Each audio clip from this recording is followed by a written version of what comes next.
Ya bagaimana tidak terganggu kan? Iya betul. Orang tiap minggu Iya.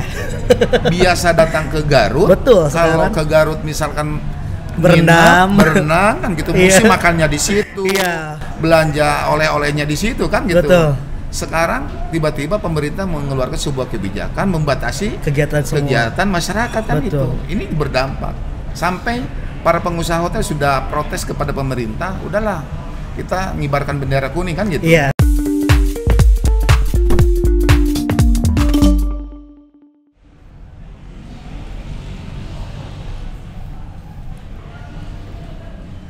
Assalamualaikum warahmatullahi wabarakatuh. Hai Sobat Vox Pop, ketemu lagi barengan Kakang Rey-nya tentunya di Vox Pop Podcast Humas DPRD Juaranya. Kali ini di episode kesekiannya, di episode ke-12 ketemu lagi barengan Kakang Rey. Dan tentunya kita bakal ngobrol-ngobrol seru dengan para anggota DPRD Provinsi Jawa Barat. Nah, spesial banget hari ini datang dari fraksi PAN asli Garut loh ya, Dapil 14 Kabupaten Garut, dan tentunya juga beliau adalah Komisi 5 DPRD Provinsi Jawa Baratnya. Langsung aja kita sambut Bapak Ade Kaca ST.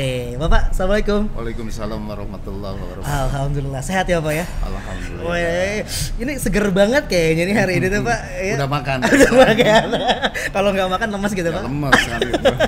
Tapi sebelumnya Rey mau ngucapin terima kasih karena udah menyempatkan waktunya hadir di tengah kesibukannya gitu. Terima kasih. Dan saya juga baru tahu ternyata Bapak pulang pergi Garut ya? Iya. Enggak capek Pak? Kalau capek itu kan kerja. Kalau tidak mau capek kita tidur di rumah aja. itu normal sekali ya Pak ya. Tapi kalau misalkan sekarang nih lagi sibuk apa sih di Komisi 5 ataupun di DPRD Provinsi Jawa Barat? Sekarang kita lagi melakukan monitoring pelaksanaan vaksin untuk persiapan pembelajaran tatap muka.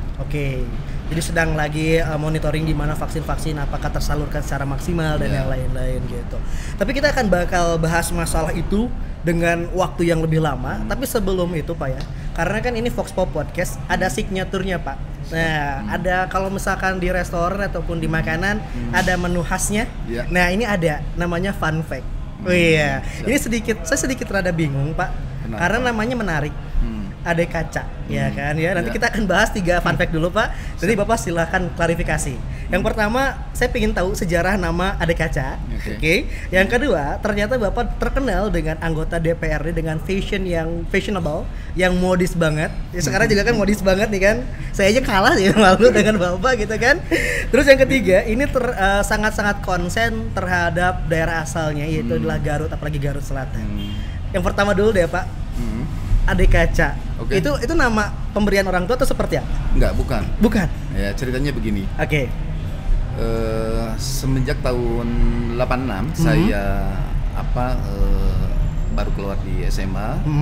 Kebetulan saya ini orang pegunungan. Orang kampung. Kalau kata orang Bandung, saya orang kampung kan. Kata orang Bandung, orang kampung. Karena Bandung kan kota. Iya. Tapi nggak kelihatan sih Pak sebenarnya. Saya menimba ilmu di Pamenpe. Pamenpe. SMP tahun 81 keluar 83 ya. Nah, 83 masuk, kita keluar SMA 86. Kan kita jauh dari orang tua. Betul. Kita ngekos di Pamenpe. Nah, kebetulan yang namanya anak kos itu kan banyak teman gitu. Iya, betul. Semenjak saya di SMP, saya udah pakai kacamata kan gitu. Nah, berangkat nama Ade Kaca itu mungkin dia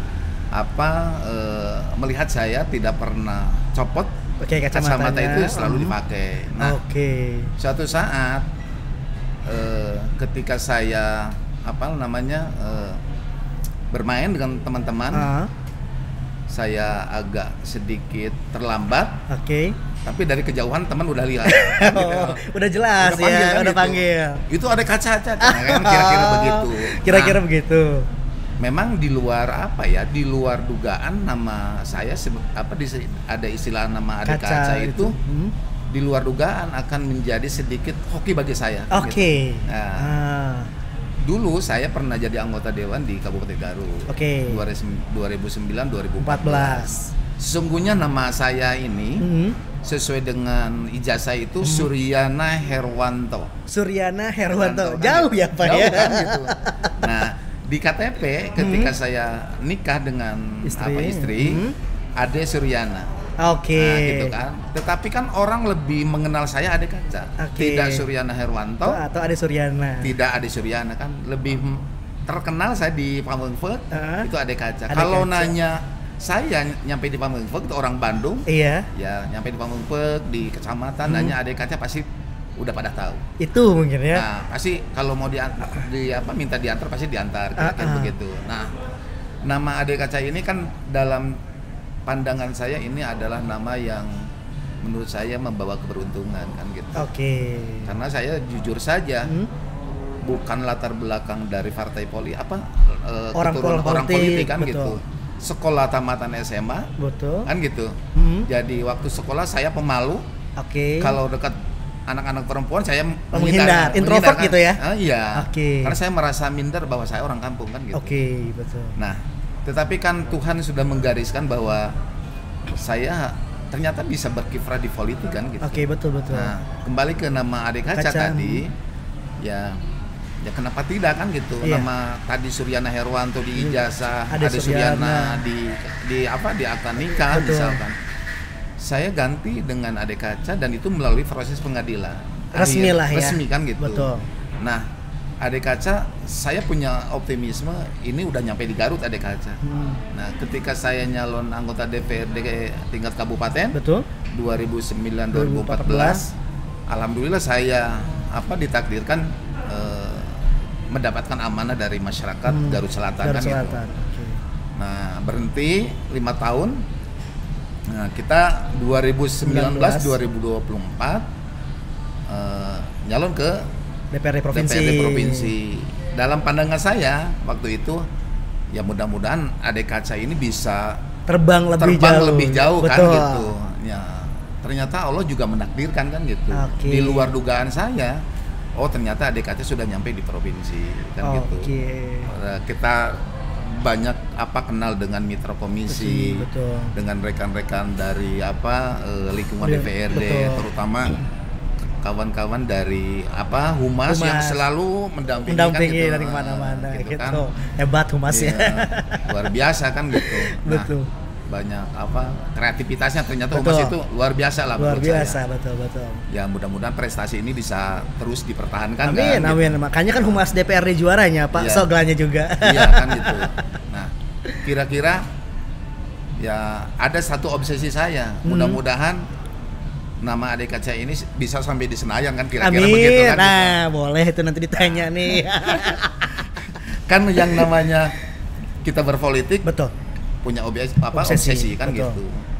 Obsesi, ambisi dan yang lain-lain. Kalau ambisi wajar lah iya, gitu betul. Tetapi jangan berlebihan kan. Jangan berlebihan. Yang ini aja. Yang terukur aja gitu kan. Nah, ini juga menjadi salah satu karena kalau misalkan pas dengar nama Ade Kaca mungkin juragan kaca mungkin ya.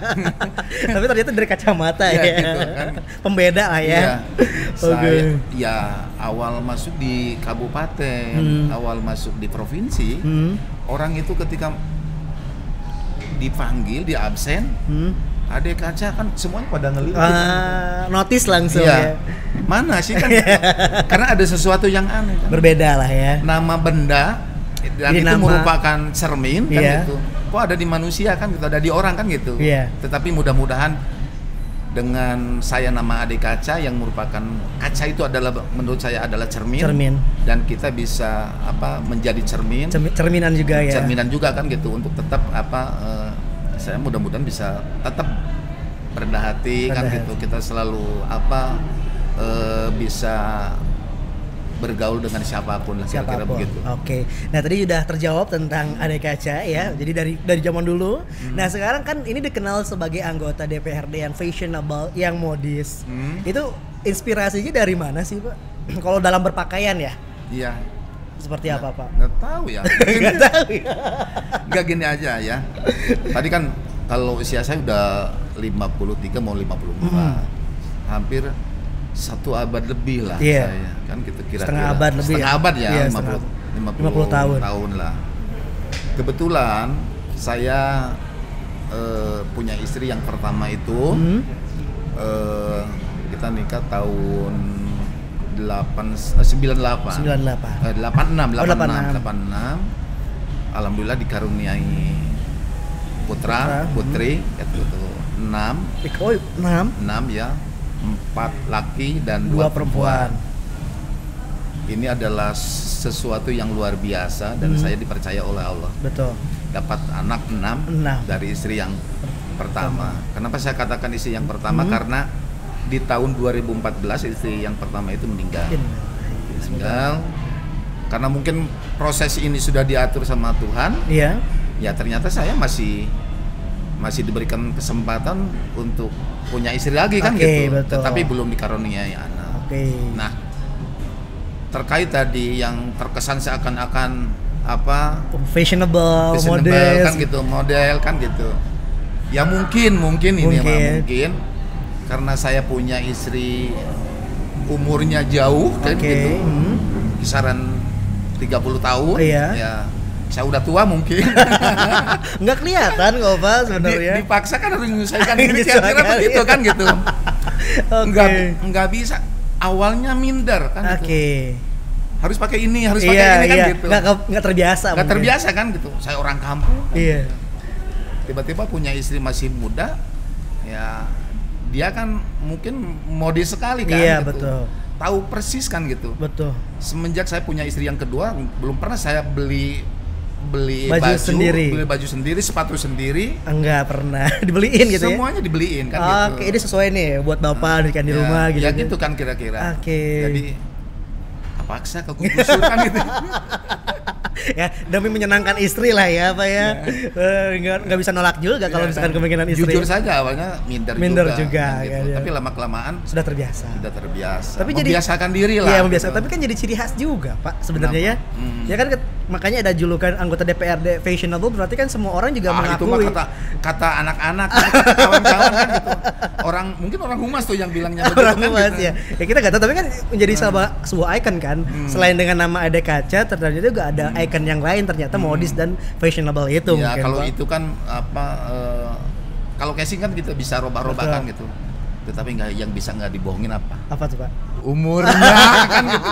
Tapi nggak kelihatan semua Pak. Mungkin gara-gara umurnya. Gara-gara mungkin gitu. Ya Bapak ngobrol enjoy, terus dia juga punya good taste juga. Terus sama teman-teman juga mungkin dekat sama teman-teman dari sekretariat, dari humas, dari anggota juga mungkin jadi salah satu penilaian juga Pak, nggak akan kelihatan tua gitu kan. Gitu mungkin ya. Kalau saya mah tidak di DPRD tidak banyak tidak banyak ngobrol gitu ya. Tidak banyak ngobrol, tidak banyak itulah.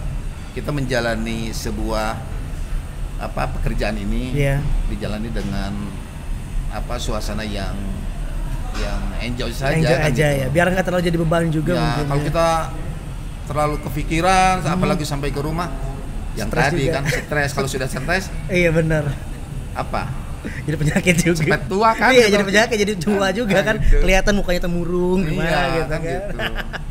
Mantap, ini tips juga nih ya buat semua sobat Foxpop mungkin ketika mungkin sudah banyak kerjaan yang bikin enjoy aja biar kelihatan tua juga mukanya ya. Oke, nah jadi saya boleh belajar juga nih sama Bapak tentang bagaimana caranya berpenampilan mungkin ya. Siap. Oke, fakta yang terakhir Pak, ini sangat menarik, ternyata Bapak juga sangat concern dan fokus terhadap pembangunan di Garut, apalagi di Garut Selatan. Nah, berbicara tentang Garut ataupun Garut Selatan, itu penilaian Bapak untuk saat ini tuh seperti apa sih Garut, Pak? Ya, ini Garut itu sesuatu yang yang menarik menurut saya, dan tentunya saya sebagai orang Garut merasa bangga kan gitu, dengan kekayaan alam yang dimiliki, dengan kultur dan budaya yang memiliki ciri khas lah menurut saya. Daerah yang kurang lebih itu ada 442 desa kelurahan, 442 desa, dan kecamatannya 42. Begitu luas kan gitu. Apalagi saya dari Garut Selatan. Betul. Kan aslinya. Kita memiliki potensi alam, kita memiliki potensi wisata. Tentunya dengan ciri khas Garut itu kan daerah religi kan. Betul. Yang banyak pesantrennya kan gitu. Pesantrennya betul. Tetapi uniknya kultur dan budayanya juga bervariatif kan. Betul. Gitu. Itu maju juga. Saya juga orang Garut nih Pak ya. Dan ketika saya ke Garut pun juga perkembangannya dengan kabupaten-kabupaten yang lain mungkin itu bisa dikatakan lebih maju. Pas saya datang daerah Jalan Suci Pak ya, itu udah kayak di Bandung, kayak di daerah di Bandung lah, makanya ini keren juga nih Garut gitu Pak, seperti itu. Ya banyak kemajuan lah. Betul. Di bawah kepemimpinan yang tadi Bapak Bupati, Pak Jirudi dengan Pak Wakilnya Pak Dr. Helmi, saya rasa semakin kesini semakin banyak kemajuan yang diraih. Mungkin itu adalah sebuah prestasi pemerintah daerah ya. Betul. Saya juga mengapresiasi sebagai wakil masyarakat Garut yang ada di Jawa Barat, ya kita terus berjuang agar bagaimana Kabupaten Garut ini bisa mengejar ketertinggalan dengan daerah-daerah lain.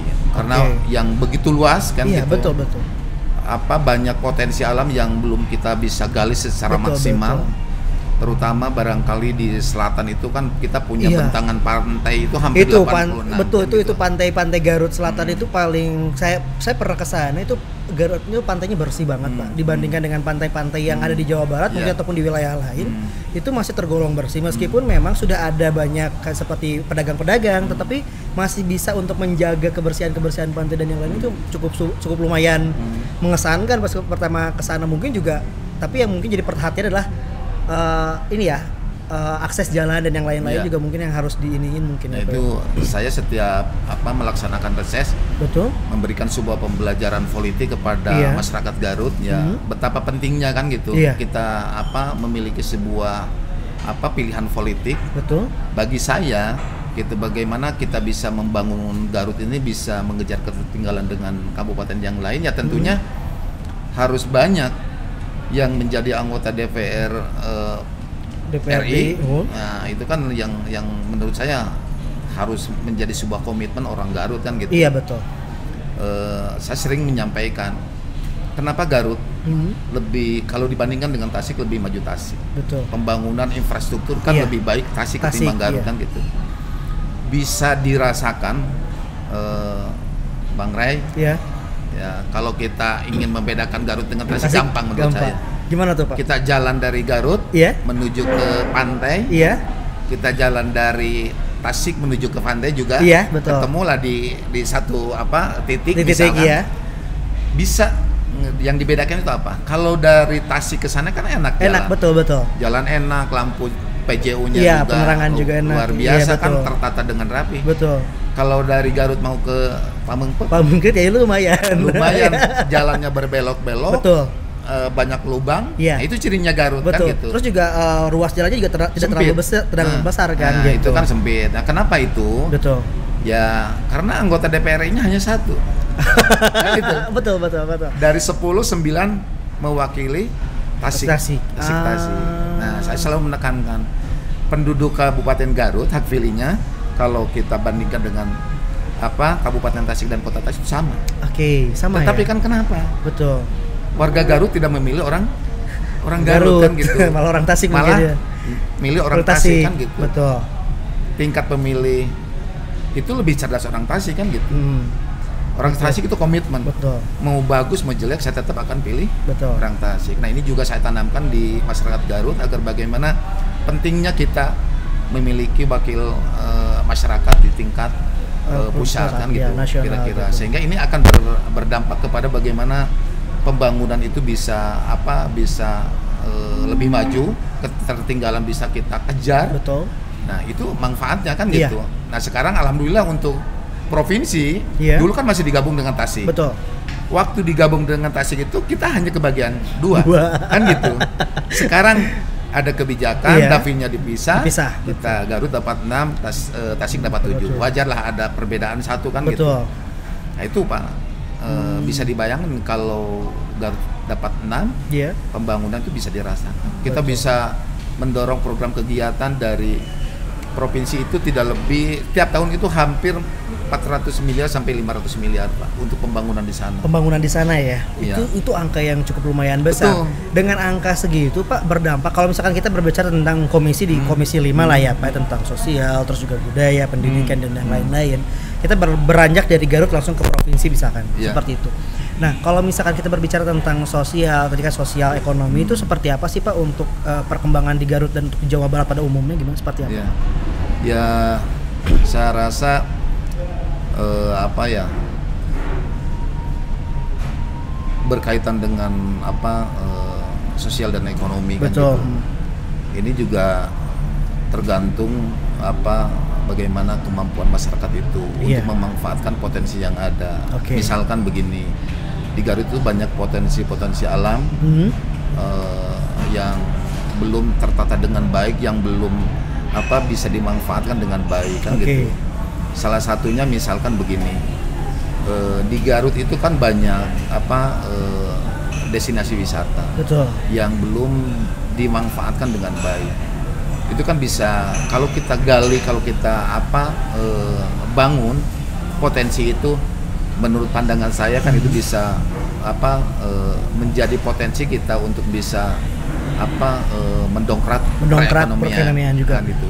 Jadi tidak hanya ekonomi tapi juga pariwisata juga bisa. Betul kan gitu. Kalau misalkan di Garut Selatan ada beberapa kawasan wisata yang kita bangun, ya otomatis menurut pandangan saya semakin banyak kawasan objek wisata di Garut Selatan ataupun di daerah Garut yang lain, otomatis kan banyak pengunjung. Ketika banyak pengunjung, kita bisa berjualan di sana. Masyarakat kan gitu, mengurangi pengangguran kan gitu. Saya sering menyampaikan kepada masyarakat di Garut Selatan ataupun di daerah Garut yang lain yang tentunya itu memiliki kawasan wisata, kenapa Bali bisa maju, kenapa Pangandaran bisa maju, kenapa kita tidak? Persoalannya adalah, saya sering menyampaikan itu, kita selaku pribumi harus siap menjadi pribumi yang baik. Pribumi yang bisa memaksimalkan kan gitu. Karena pada prinsipnya mereka datang ke wisata ke Garut Selatan itu kan tidak nyari duit kan? Betul. Gitu. Mereka ke sana membuang uang. Kan iya, gitu. betul. Sebenarnya kan membuang uang kan gitu. Nah, bagaimana peluang ini bisa kita manfaatkan kan? Bisa masyarakat manfaatkan kan? Ini salah satu menurut saya.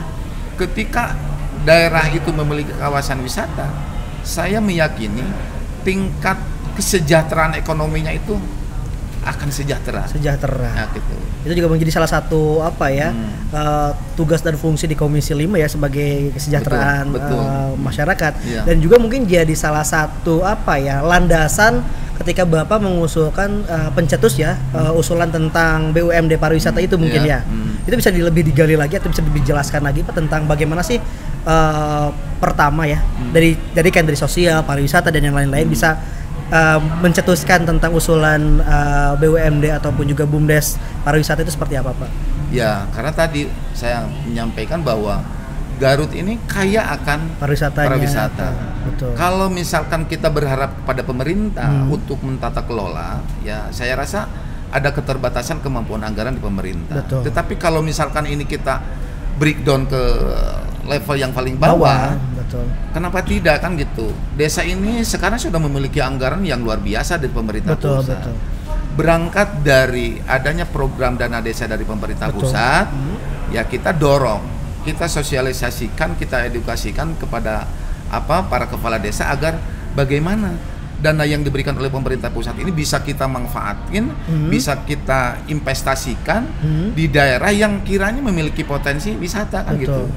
Ya saya lagi-lagi ingin memberikan contoh di Garut Selatan itu kan banyak desa yang memiliki bentangan pantai ke pantai kan gitu. Mukanya ada beberapa desa. Ataupun mungkin kalau tidak pantai menjadi ikonnya, banyak desa yang memiliki hutan. Dan itu luar biasa menurut saya. Di hutan itu kan banyak. Ada air terjun. Ada wisata namanya itu air curug ataupun yang kita suka arun jeram. Nah, itu kan itu dimiliki oleh beberapa desa. Ketika itu bisa ditata dengan baik, saya rasa lagi-lagi ini akan meningkatkan kesejahteraan masyarakat itu sendiri. Itu. Nah, sehingga kami di Komisi 5 mendorong agar bagaimana Pemprov hadir sebagai garda terdepan, agar bagaimana senantiasa terkait program desa wisata, BUMDes yang mungkin orientasinya bisa mengelola pariwisata, ini didorong.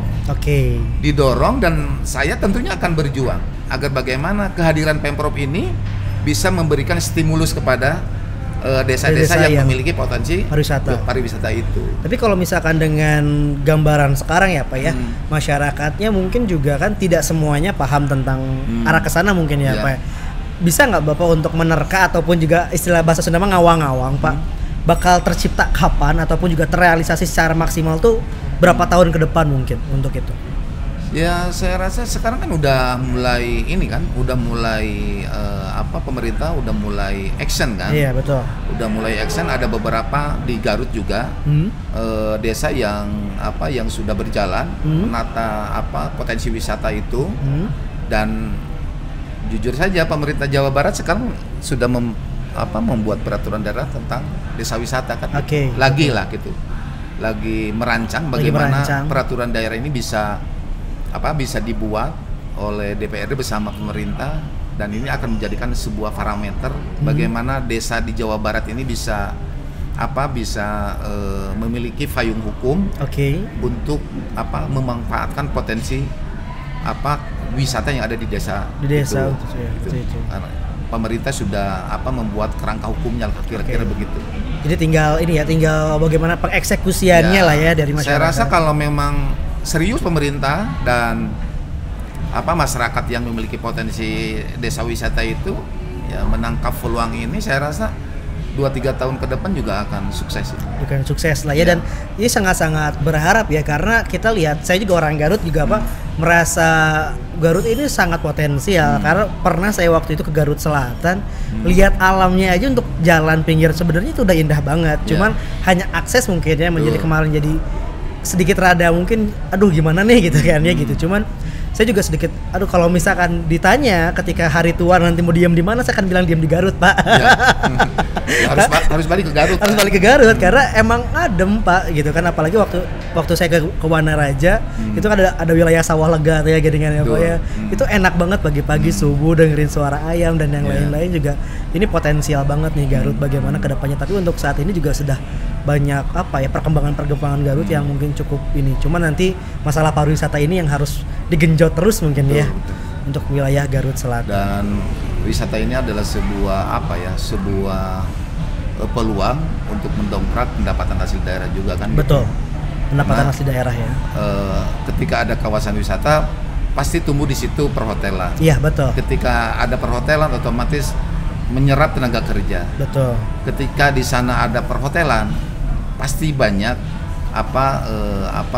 restoran-restoran yang akan dibangun misalnya akan buka di sana kan gitu. Ya itu mungkin jadi salah satu harapan, tapi kan mungkin sekarang terhalang pandemi ya. Apakah sekarang untuk Garut ataupun wilayah Jawa Barat sektor pariwisata, sektor sosial itu kan pasti berdampak ya Pak ya. Betul. Dan apakah untuk Garut Selatan ataupun Garut sendiri itu berdampak sangat nggak sih Pak masalah pandemi ini? Ya sangat berdampak sekali. Iya. Pernah saya diskusi dengan para pengusaha perhotelan di Garut. Betul. Sudah jujur saja kan gitu, mereka sudah tidak kuat lagi membayar biaya operasional kan gitu. Betul. Karena memang selama hampir pandemi 2020 di bulan Maret sampai sekarang kan masih belum bisa pulih kan gitu. Betul. Bisa dibayangkan kan gitu. Sementara pemerintah memperketat interaksi manusia kan tuh, masyarakat kan tuh dibatasi dengan segala mekanisme, dengan segala sebutan apalah gitu. Iya, PSBB, PPK, macam-macam kan gitu. Betul. Yang ujung-ujungnya kan membatasi kegiatan masyarakat kan gitu. Tujuan pemerintah sih menurut saya baik.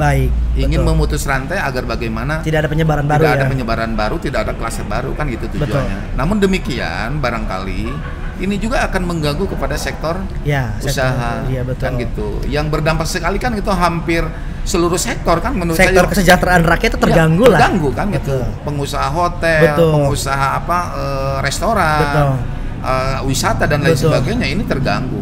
Ya bagaimana tidak terganggu kan? Iya betul. Orang tiap minggu biasa datang ke Garut. Betul. Kalau ke Garut misalkan berenang kan gitu, mesti makannya di situ, belanja oleh-olehnya di situ kan gitu. Betul.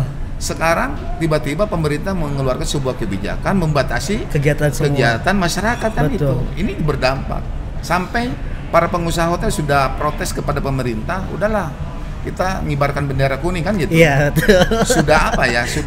Sudah menyerah. Sudah menyerah kan gitu. Betul. Bagaimana dengan biaya operasional yang luar biasa iya, besar? Apalagi dengan karyawan-karyawan juga. Karyawannya sudah banyak yang di PHK juga. Bayangin di Garut itu kan saya sempat jalan-jalan di sekitar kota gitu kan. Sananya toko semuanya tutup ya, Pak. Tutup. Terus karyawannya di mana? Ya karyawannya dirumahkan. Dirumahkan. Bisa dibayangkan. Bisa dibayangkan itu kan bagaimana gitu. itu ya. Kondisi betul. Kondisi. Di lain sisi saya juga sebagai wakil masyarakat harus mendukung terhadap program pemerintah. Dan itu merupakan tanggung jawab bersama kan gitu. Betul. Tetapi ya mudah-mudahan harapan saya sih pandemik ini berakhir kan gitu. Betul. Sehingga segala aktivitas kita bisa normal kembali kan gitu. Betul. Dan juga mungkin ada usaha-usaha yang sedang digencarkan oleh pemerintah kan, dari pemerintah pusat dan yang lain-lain, apalagi juga Bapak juga giat dengan vaksinasi betul kan ya Pak. Bagaimana sosialisasi vaksinasi itu kan juga Bapak juga terjun langsung kan untuk memantau bagaimana sih vaksinasi sih sudah tersebar atau terserap semuanya. Kita melihat dari aspek wisata dulu sebelum kita nanti berbicara tentang pendidikan ya Pak ya. Betul. Apakah sebenarnya dengan vaksinasi ini bisa menjamin Pak pariwisata bisa dibuka kembali? Saya rasa langkah awal pemerintah itu adalah bagaimana masyarakat itu bisa sudah bisa divaksin ya. Betul. Karena dengan divaksin itu setidak-tidaknya kekebalan tubuh kita akan sedikit meningkat. Ketika kekebalan tubuh kita meningkat, saya rasa efeknya juga akan berdampak kemana-mana. Oke. Masyarakat sehat, sektor pariwisata, sosial dan ekonomi juga akan berdampak kan gitu. Kuncinya adalah ketika masyarakat sehat, ekonomi tumbuh kan gitu. Betul. Ketika pandemik tinggi, ekonomi turun kan gitu. Karena itu hukum alamnya begitu hukum kan. Alam, ya. Jadi memang sekarang genjot banget lah ya. Nah kita berbicara salah satu yang penting Pak yang lagi terbaru banget karena juga kebetulan saya seorang guru Pak, seorang tenaga pendidik. Ini adalah PTM Pak, PTMT ya, pertemuan pembelajaran tatap muka terbatas ya. Ini juga kan baru nih tanggal 6 September. Jadi sebenarnya kan syarat untuk PTMT ini kan wilayahnya harus level 2 dan level 3. Betul. Dan alhamdulillah sekali kemarin pas saya cek itu 8 jam yang lalu itu alhamdulillah wilayah Jawa Barat sudah tidak ada yang di level 4. Berarti hampir seluruh wilayah Jawa Barat sudah mulai sudah masuk level 3 dan 2 dan PTMT udah ada yang mulai tanggal 6, ada yang mulai tanggal 13. Sebenarnya Pak untuk PTMT sekarang apakah bakal terjamin nggak sih Pak? Sebenarnya kan kita juga banyak keraguan nih, kekhawatiran nih, takut nih. Maksudnya meskipun vaksinasi lagi jalan, tapi juga tetap kan COVID belum menghilang nih. Betul. Gitu. Jadi sebenarnya dari Komisi 5 tuh seperti apa Pak untuk PTMT ini Pak? Saya rasa ini adalah bagian daripada ikhtiar pemerintah ya. Betul. Ikhtiar kami bersama-sama dengan pemerintah agar bagaimana wabah ini bisa selesai kan. Betul. Gitu. Maka ada berbagai upaya dari pemerintah kan gitu, dari mulai pembatasan aktivitas masyarakat. Betul.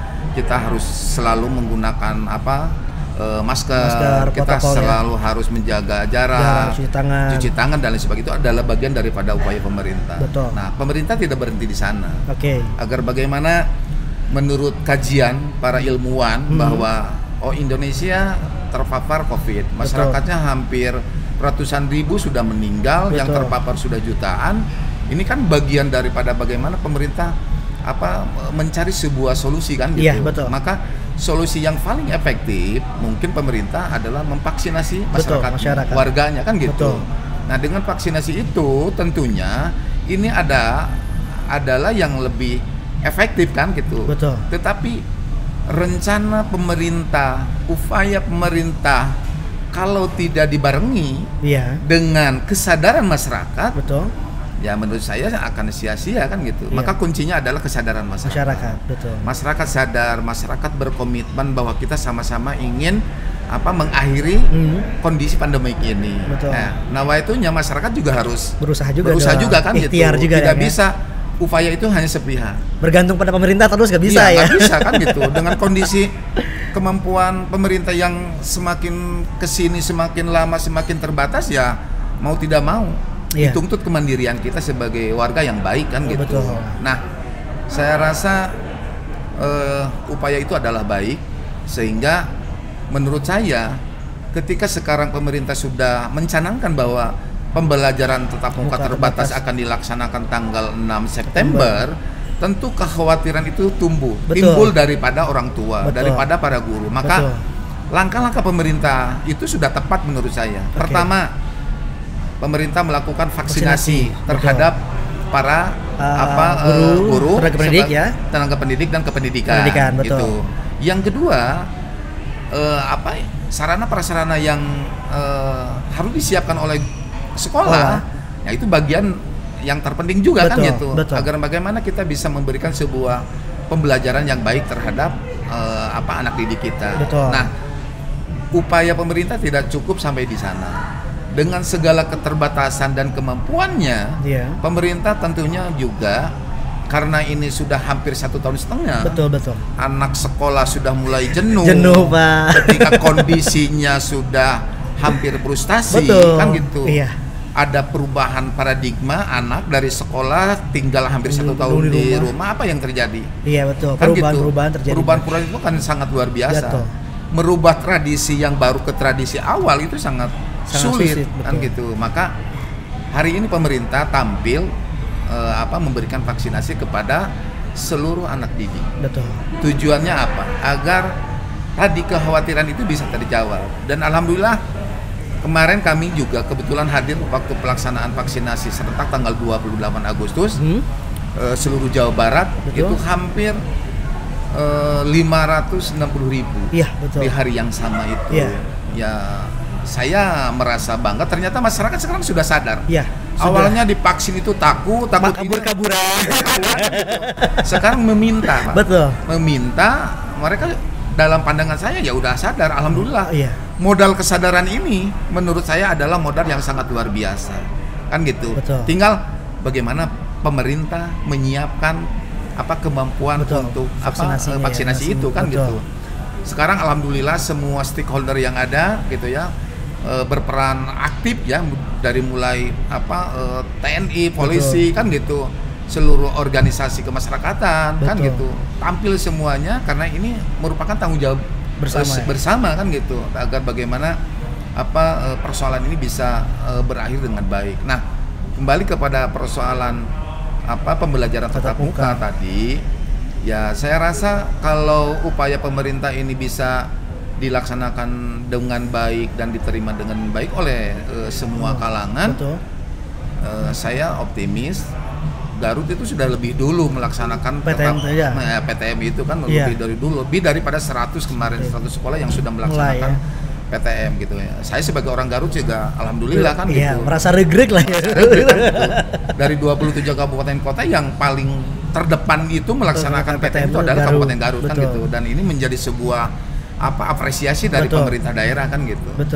Alhamdulillah saya regreg sebagai orang Garut karena tadi partisipasi semua pihak luar biasa kan gitu. Oke, dan ini jadi salah satu pertanyaan karena kan saya di Kabupaten Bandung nih Pak ya. Ada beberapa sekolah ataupun beberapa pendidikan gitu yang mereka masih kebingungan Pak untuk memvaksinasi siswa-siswinya. Karena kan emang ada beberapa siswa yang mandiri vaksinasi mandiri, tapi kan tidak semua siswa itu inisiatif untuk vaksin. Nah, waktu itu ada yang satu sekolah yang lapor ke KCD-nya, ternyata belum ada arahan untuk vaksinasi. Itu seperti apa sih Pak sebenarnya untuk arahan vaksinasi untuk siswa itu? Apakah dari Dinkeska atau dari Dinas Pendidikan yang disalurkan lewat KCD-nya seperti itu? Saya rasa sekarang sudah hampir semakin jelas ya. Dulu memang di awal-awal itu yang sulit. Kenapa sulit? Karena masyarakat masih ketakutan. Sekarang kan sudah terbuka. Ada beberapa gagasan yang dijalankan oleh pemerintah sampai pelaksanaan vaksin itu kan door to door, dari rumah ke rumah. Rumah-rumah ya saya lihat di TV. Saking seriusnya pemerintah kan itu satu. Yang kedua, berkaitan ingin melaksanakan vaksin di beberapa sekolah, ini harus ada koordinasi secara komprehensif ya, dari mulai sekolah atau dari mulai dinas kesehatan, pemerintah kabupaten kota maupun provinsi yang membidangi itu, yang diberi fungsi itu, ini harus melakukan sebuah koordinasi dengan para stakeholder yang ada di lingkungan atau di daerah itu masing-masing misalkan. Nah, tadi yang dikatakan agak sedikit kebingungan. Iya. Menurut saya sekarang kan sudah jelas vaksin itu ada di mana. Betul.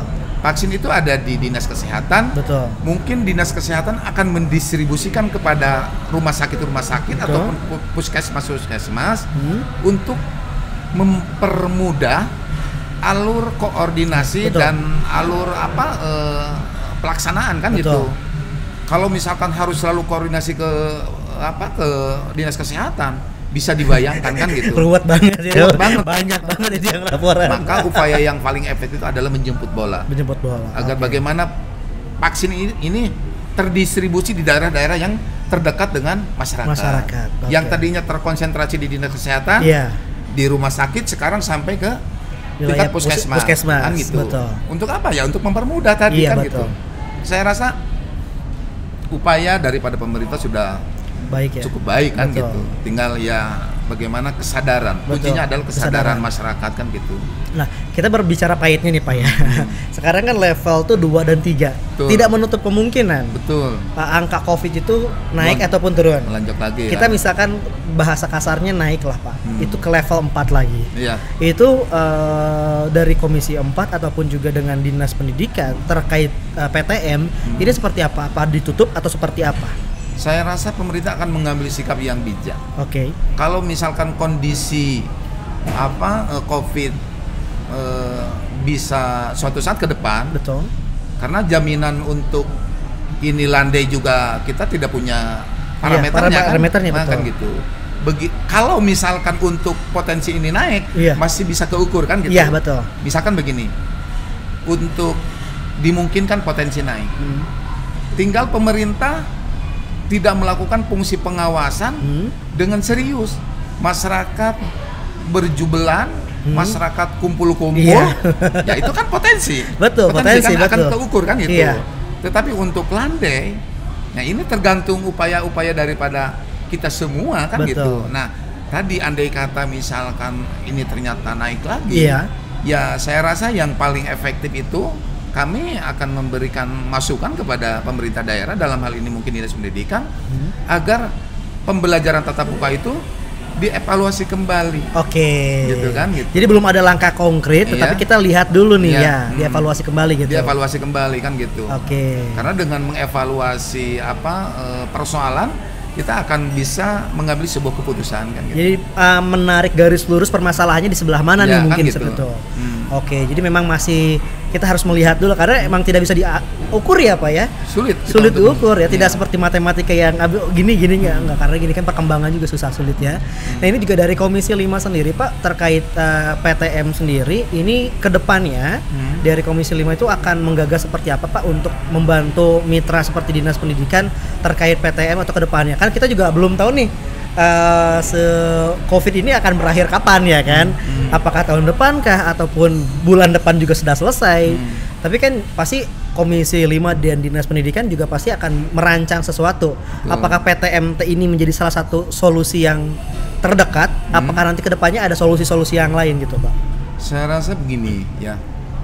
Ini adalah bagian daripada upaya pemerintah agar bagaimana pembelajaran sekolah ini bisa dilaksanakan. Tujuan pemerintah membuka PTM adalah ini bagian daripada alternatif pemerintah untuk menangani persoalan-persoalan baru. Kalau misalkan tidak dilakukan PPTM, ini bisa dibayangkan anak didik kita 1 tahun 2 tahun terus jenuh di rumah. Ini akan menimbulkan persoalan baru kan gitu. Maka dalam kondisi pemerintah jujur saja, mungkin kami juga harus berkata jujur.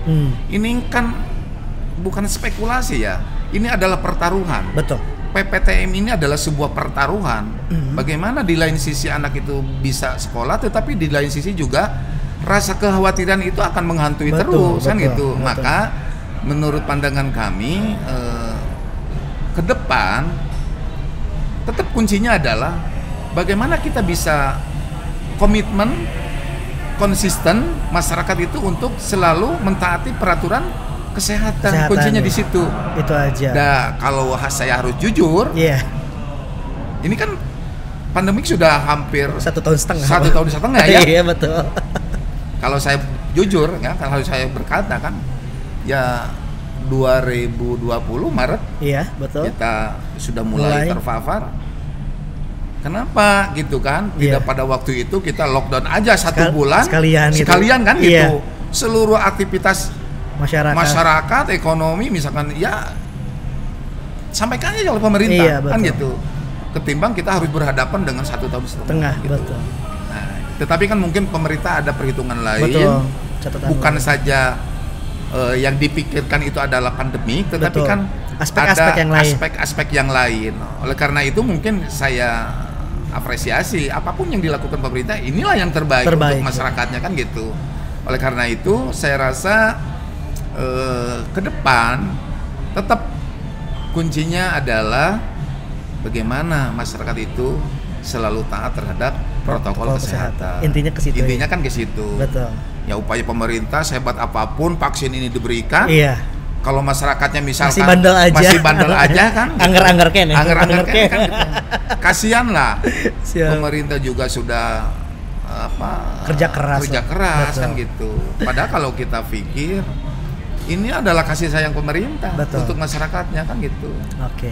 Ya kami pun jujur saja kan gitu selalu melakukan rapat-rapat dengan dinas pendidikan, bagaimana memikirkan anak didik kita, dengan dinas kesehatan bagaimana kesiapan dinas kesehatan Jawa Barat menghadapi kondisi Covid yang ya masih belum bisa berubah kan gitu. Masih belum bisa berakhir dari Jawa Barat kan gitu. Iya, ngeri kan di bulan apa kita sampai puncaknya kan gitu. Itu kemarin beberapa bulan kemarin kan puncaknya Pak. Dan itu menjadi sempat geleng-geleng, mungkin banyak orang juga gimana tapi ya memang itu adalah mungkin ikhtiar terbaik lah ya Pak ya. Oke Pak, tadi perjalanan obrolan kita panjang sekali Pak. Sekarang kita masuk ke segmen terakhir. Siap. Segmen games. Ada rapid question Pak. Rapid question itu jadi ada 2 pilihan. Saya akan kasih 2 kata, Bapak silakan pilih 1 kata yang langsung muncul di benak Bapak. Siap. Nanti setelah semua dijawab, saya akan bakal tanya apa alasannya. Siap ya Pak? Ya. Jawab cepat ya Pak ya. Yang pertama motor mobil. Mobil. Kopi teh. Teh. Hutan pantai. Pantai. Legislatif eksekutif. Legislatif. Burayot dodol. Burayot saya. Jogging sepeda. Sepeda. Oke. Harus itu terakhir tadi ya, eksekutif legislatif ya. Gak apa-apa deh. Telat soalnya. Yang pertama tadi motor atau mobil? Mobil. Mobil apa yang Bapak paling suka? Nggak usah nyebutin merek. Iya. Tapi kayak SUV kah, sedan kah atau apa?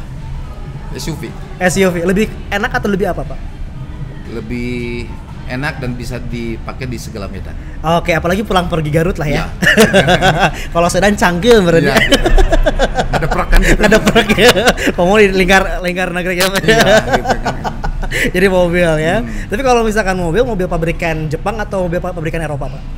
Jepang. Kenapa Ya. Pak tuh? Lebih enak aja? Ya lebih enak aja. Atau selera? Pertama spare partnya lebih mudah, lebih mudah didapat. Lebih mudah didapat dibandingkan udah Eropa lah ya. Iya. Terus kopi dan teh. Ya tadi saya bilang teh ya. Teh. Kenapa nggak suka kopi? Ya karena kopi itu apapun alasannya ada efeknya. Oh ada efeknya. Jadi lebih suka teh aja ya. Tehnya teh tawar atau manis? Ya, teh tawar. Teh tawar. Padahal kan yang lebih manis yang lebih enak Pak. Takut gula. Oh takut gula. Terus hutan atau pantai? Pantai, karena di Garut Selatan banyak pantai. Iya, gitu kan gitu. Tapi sering nggak sih Pak ke pantai kalau ke Garut Selatan? Sering. Saya penyuka pantai kan. Oh, gitu. Anak surfing gitu ya? Iya, dari mulai Banten kan? Iya. Dari Banten sampai ke Pangandaran, sampai ke Cilacap, saya tahu itu kondisi pantai. Tapi pantai di Jawa Barat yang paling Bapak suka di mana Pak? Jujur, saya suka di Pangandaran. Pangandaran. Iya. Dibandingkan yang di Garut Selatan? Di Garut Selatan itu kan Samudra Lepas. Oke. Jadi mungkin lebih bisa menikmati itu di Pangandaran. Oke. Iya. Tadi jangan dulu ke eksekutif legislatif, burayot atau dodol? Tadi saya burayot. Tapi kan lebih enak dodol meureun Pak. Enggak, itu adalah ciri khas Garut Pak. Oke. Tradisional. Gitu makanannya enak kan gitu. Dikelola oleh home industry. Jadi dan emang lebih otentik mungkin ya. Iya. Tapi kan dodol juga otentik sih. Tapi betul. Ya Itu gimana selera juga lah ya. Tadi jogging dan sepeda. Sepeda. Suka bersepeda, Pak? Suka. Itu kalau sepeda di Garut nih, itu kemana aja nih, Pak? Kalau di Garut kita muter sampai 20 kilo. Kalau pulang ke kampung saya dari Cipatujah. Cipatujah. Kita bersepeda sampai ke Pangandaran. Wow. 99 kilo. Itu sehari? Ya kurang lebih 8 jam. Pulang pergi enggak kan? Enggak. Nginep lah ya. Nginep. Kebayang. Pulang pergi. Kalau pulang pergi gempor. Saya pingsan kan gitu. Tapi kalau pergi naik sepeda, pulang juga naik sepeda? Naik mobil. Oh, naik mobil. Berangkatnya aja lah ya. Iya. Tapi penting olahraga ya kan. Olahraga kan gitu. Terakhir ya, legislatif atau eksekutif? Legislatif loh. Oh, legislatif loh. Enggak ada rencana eksekutif, Pak? Nah, niat itu ada. Oke, ada. Tetapi kan melihat kondisi. melihat peluang kan. Lihat peluang juga. Iya. Mungkin lihat kalau legislatif naik lah ya ke Senayan mungkin. Nampaknya sama si Suka di Jawa Barat. Masih Suka di Jawa Barat. Kita tunggu aja nanti ya. Ada kabar baru dari Pak Ade seperti apa gitu ya. Sebelum kita tutup, Pak, silakan nanti memberikan closing statement tentang vaksinasi ataupun juga tentang pembelajaran tatap muka untuk sobat Vox Pop di rumah. Mangga. Oke. Untuk sahabat Vox Pop berkaitan dengan vaksin, bahwa pemerintah sudah memberikan langkah-langkah yang konkret agar masyarakat jangan takut divaksin. Karena divaksin itu adalah bagian daripada meningkatkan imunitas tubuh.